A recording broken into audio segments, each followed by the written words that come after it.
Action. So tell the audience about yourself, your name, what you do, your hopes and dreams, and what's brought you here today. Okay. Thank you, Sharon. My name is Albert Kiplangat Rotich. I'm at the fourth floor, or 40 years old, and I'm an entrepreneur. I have interest in different sectors of the economy, and I'm the CEO of Tajila Wingu Investments Limited, and I'm also an investor in Ndovu, and I love creating new things and adventure, trying new things out, and that's why when I saw Ndovu, I said this could be an interesting journey. So that's why I joined, and I'm here today. Okay, thanks so much for joining us. So tell us more about your financial knowledge and background, even before you found out about Ndovu. Okay. Well, growing up, in my family, we were a middle class family, average. My father used to own a fleet of taxis, the taxi business. My mom used to sell second-hand clothes, and she was also a tailor. So looking at how they used to handle their finances, because the best way to learn is through observation. My dad used to say that money doesn't grow on trees. So in a way, we had to be a bit cautious with the money that we make. We don't just use it in ways that do not bring any profit to you. Make sure when you use your money, you're using it properly. And my mom, on the other side, she told us that you should not keep money, hold it. Okay, in Swahili is ukishikilia pesa zitaenda kuambia zingine zisikuje kwako. It's like, if you hold money, it will tell others not to come back to you. So for her, she was like, to invest your money, put it out in different ventures, and then it will come back to you. So that's what I learned in life. So I had a balance between being a bit cautious with the money and also thinking about how you could invest it in a way that can help you out. So I can say right now I'm intermediate. I'm not so much advanced in financial issues, but I know how to put two coins together. Yes. Okay, and how did your upbringing influence your financial decisions? Do you think it actually influenced whether you are cautious or a more adventurous kind of investor? Well, for me, I think it made me more adventurous, actually, because even I'm a risk taker. I drive a fast car. I like to. I do I have done the sky jumping. The thing that you use from the sky, from the aeroplane. Mm-hmm. I've done bungee jumping. Wow. So I like fast things and to take risks in their life. So I can say I have a risk appetite that is more more adventurous than most people. Mm-hmm. Because I think when you go big, you reward big. Yes, you might fall, but what if you make it? You have a 50-50 chance. You can make it or you can't. So it made me more adventurous growing up, seeing my father starting with a hired car and ending up with a fleet of taxis, and how my mom also, she used to do her business. So it made me more adventurous in the way I handle my finance, yeah. Okay. So when you close your eyes and picture yourself financially free, what do you see? Well, my dream of financial freedom is just sitting back and traveling the world, getting to see new places, meeting new people, and experiencing different cultures. And to know at the back of my mind that for my family and for my children, they are not going to struggle so much about finance, because I already have an inheritance that is left for them. Even as I'm enjoying my life, I have something that my children will have a foundation to start with in life. So my dream is that I take care of myself and my family, and for the future generations. Okay. So, what's the one piece of financial advice that you got from either your mom or dad that you're still following till this day, and maybe you've probably you'll pass it on to your family and family after that and after that? Well, the advice I got is that you need to find something that works for you and give it the best of your ability, so that you can be able to reap the rewards. It's like, you can't expect to harvest in a day. I like the analogy about a farmer. You put a seed on the ground. So as you till the land, you prepare the land, and then you put the seed on the ground, you take care of it. When it grows, it will be able to give you back many, many seeds. So for me, I think investing is the right way to go. And not just for quick rewards, like instant coffee, You can't just make it sit with hot water and drink it. You need to be there for the long run. You need to be there for the long term. And even if life happens. You might invest today, and in a month you need to do something. I just say that you should need to exercise patience and foresight, The longer it stays, it compounds, and it makes much more impact, and the returns are better. So let's now talk about your journey with Ndovu. How exactly did you discover the app? Well, I sometimes, I have a guilty pleasure. I always look at the internet and browse aimlessly. Mm-hmm. But sometimes I just don't do that for the sake. I always look for the online to see opportunities that I can be able to take advantage of. As an entrepreneur, you must always be curious. You must always be out there looking for new opportunities. And I saw Ndovu, yes, a couple of times, and I was like, what is this? I didn't understand what it was.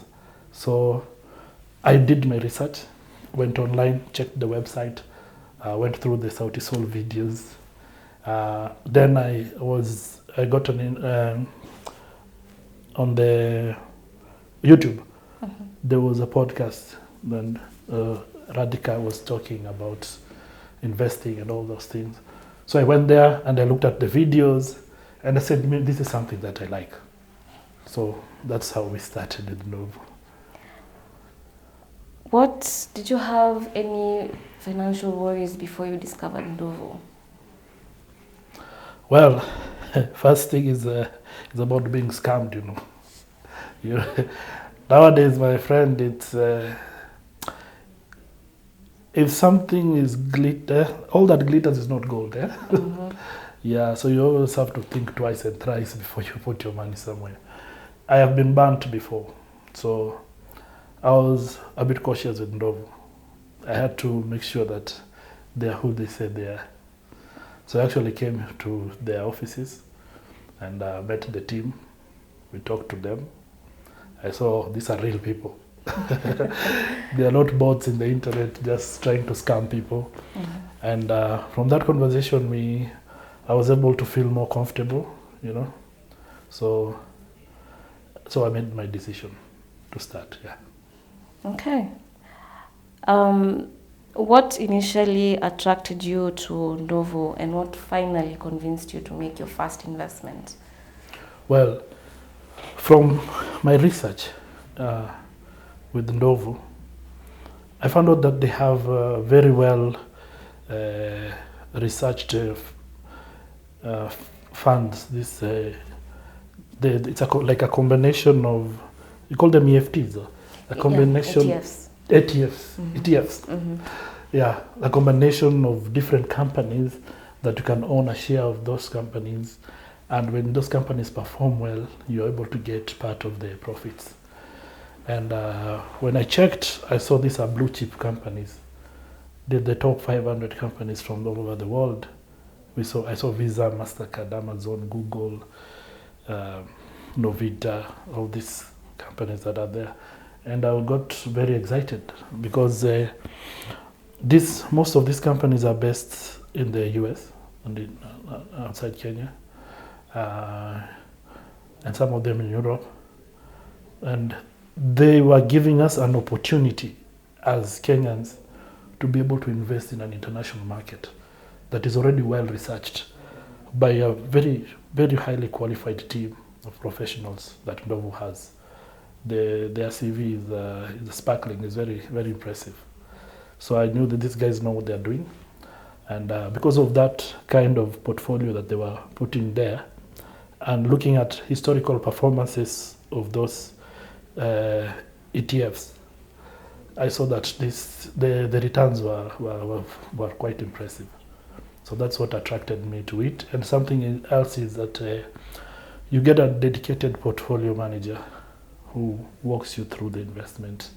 And whenever you have your doubts, or maybe you are new in investing and you have some questions you want answered, they're always there to answer your questions. Yeah. So when you first finally understood the ETFs and the returns, after looking at the historical performance and all that, did you have any specific goals that you wanted to invest in? Basically, maybe you decided to pick one fund and say, this is going to fund this specific goal, for example. Oh, well, I looked at some of the Kenyan, the ones, there's gold. For gold, you need to at least be there for the long run. Mm-hmm. We have some of them are more based on our economy, like those are floating of the infrastructure bond. But for me, I was much more interested in the international market, because technology and those firm companies that run the technology, for me, that is what was interesting to me. So I chose two of the funds to start with, after consulting, of course, with my portfolio manager. And we landed on Techie and Futurist to start with. But now my appetite has grown and I want more. So I'm also looking at semiconductors and crypto. The cryptocurrency one with the Chains of blockchain. The what? Blockchain, sorry. Yeah. Blockchain, not crypto. Not crypto. Yeah. Blockchain. Yeah. I saw that B and I was like Bitcoin, but blockchain, yeah. Okay. So if I combine the four, I think I'll be good. All right. So how soon did you make your first investment after signing up? Immediately. Immediately? Okay. Me, I'm those people that fall in love at first sight. If I like it, I just go for it. Yeah, I don't like taking time to convince myself not to do it. It's if I don't do it immediately, I probably will not do it. So I immediately invested in it. Yeah. Did you have any challenges or concerns while you were still learning the platform and how it works? Yes, I had challenges, of course. Like making the actual deposit, the money I wanted to invest in. The bank had issues. We had to ask for a letter from Ndovu. They wanted to know where that money is going and what because I was investing in foreign currency, in dollars. So maybe that was the issue. I never understood. But it was the same bank that Ndovu has. It's still also my bank. So it took some time and a lot of back and forth before actually the money was transferred to Ndovu's accounts, so that they can make the investment on my behalf. The other challenge they faced again was withdrawal. As you said, it's a new thing for me. I had invested some money and I wanted to see, can I withdraw it? You know, because guys were telling me, boss, like, okay, my brothers, and they were saying like, do you really know these people? You're putting your money in the, So I said, okay, fine, let me try and withdraw a little bit. I see how it goes. Well, my first experience was not good because it took longer than I was expecting. But I understood that the way you have invested is the way it's going to come back to you. If you're going to invest with M-Pesa, it will be sent back to your phone. And if you're investing you're sending through your bank account, it will be the same. And now mine is in dollars, so I mean it was taking longer than expected. And then there was a US holiday in between, and my fund, the markets I'm investing in is in the US, but I didn't know that. For me, it was like Zimeenda. It has been scammed. Yeah, but talking to, of course, again, my portfolio manager, Caroline, she's wonderful. She, talked me through it, and the funds reflected in my account. And I knew that, so you can invest and you can withdraw. So it gave me the confidence and to know that I'm okay with you guys. Okay, I know we've already answered this, but maybe you could reiterate. So what are some of the products that you invested in, and which ones have brought you the most success? Well, I invested in Techie and in Futurist. Futurist has brought me the most success. Yeah, because it was at 39% return on investment. Yes, they closed very well last year. Very impressive, because I got the report, I think, the end of January or something, for all the funds from last year. And I didn't expect it, actually. It took me by surprise. I knew I was going to get something, but I did not know that I'm going to get so much. Yes, it was. I kept on checking my account. I thought maybe something's wrong with it, because there's no way you can double your money within a short time. Because I invested at the end of September, by December, mid of December, it had doubled, actually, the money that I had put in. I've never seen it anywhere. Even if you put your money in the bank, you get 7%, I don't know, 5%. But this one is just crazy. Even I was talking to my brothers. We normally have some meetings to discuss about opportunities. And I showed them Ndovu, and they said I have to print the statements to confirm that it is what I'm saying it is. We went through it, and it is true that we made quite some good returns on that investment. Yes. Okay. Yeah. I want you to look into the camera and say that again. Yes, I'm very pleased that the decision that I made back in September, I was able to double the investment that I made. So I'm the happiest investor you can find in town. Yeah. Okay, that's great. I think you already answered my next question, which is, what was the most surprising thing about Ndovu? Ndovu still even now keeps on surprising me.